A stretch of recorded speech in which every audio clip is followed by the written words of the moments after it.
Hi friends, welcome to my channel. समस्त को पवित्र बुद्धेई ओषार अनेक अनेक शुभेच्छा और शुभकामना। आम आज बुद्धेई ओषा केमिति करिथिलु चलतु देखिबा।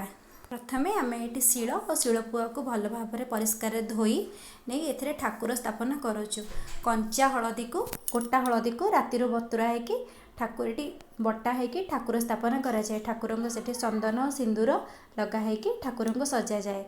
तापर एपटे कलश बसा हुए एवं ठाकुर को माल और कलश माल दे पूजार प्रिपरेशन स्टार्ट हुए। देखो आगक आगक पूजा केमती हो समस्ते जाचे जेकोसी भी पूजा कराए प्रथम कलश बसा जाए। कलश माने गणेश गणेश को सब पूजार प्रथम आम आवाहन करूँ। प्रथम देखु कलश एक ढाल ढाल आम चंदन सिंदूर दे आंब डाल लगे चंदन सिंदूर आंब डाल दे फूल दे आम कलश स्थापना होगला। दीप भी लगेदेले। एबे देखु पूजार सब आगक आगक केमती विधि